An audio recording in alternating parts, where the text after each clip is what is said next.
Hi అండి. మా వాడు 8 గంటలకు వ్యాన్ పోతుందంటే బిన్నాలు వేయాలి కదండి, క్యారీ టిఫిన్ అన్నీ చేసేస్తాను. కానీ వాడు మాత్రం తొందరగానే లేడండి స్నానానికైతే. పాపం మా చిన్నమ్మాయి పెద్దమ్మాయికి వాడికి కాసుకు పడదండి, గొడవనే ఇద్దరికి ఎప్పుడు. అందుకని మా చిన్నమ్మాయి ఎత్తుకొని పోయి స్నానం చేయించుకొని వస్తుందన్నమాట.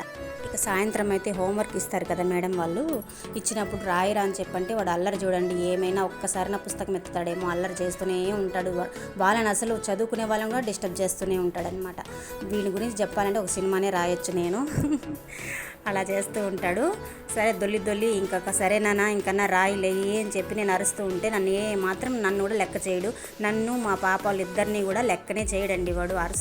మేము ముగ్గురం అరుస్తూనే ఉంటే కూడా చెప్పిన మాట ఒక్క రవ్వ వినడు మా వాడైతే. అంత అల్లరి చేసుకుంటూ ఉంటాడు. రాయడు హోంవర్క్.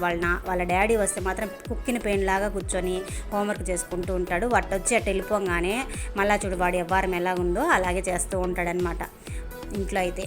ఇంకా సాయంత్రం హోంవర్క్ అప్పుడు ఉదయం స్నానానికి అయితే బిన్నలేడు ఈ విధంగా చేస్తాడండి. ఇంకా తినేటప్పుడు కూడా అంతే. ఎట్లా స్కూల్కి వెళ్తున్నాడు కాబట్టి క్యారీర్ మేడం ముందర తింటాడు కాబట్టి ఎట్లా తినేసి వస్తాడు. సరే ఇంకా అరిచి ఇంకా హోంవర్క్ రాకపోతే మేడం కొడుతుందిరా, కొత్త స్కూలు జాయిన్ చేసిండేది అని అరుస్తూ ఉంటే ఎత్తుకుంటా ఉన్నాడు పుస్తకం. మళ్ళీ ఇంకా నేను గెరిట్ ఎత్తుకొని పోతే కొట్టడానికని అంటే అట్లా పని చేస్తాడు మా వాడు. మా వాడు గురించి చెప్పాలంటే చాలా ఉంటుంది సరదాగా.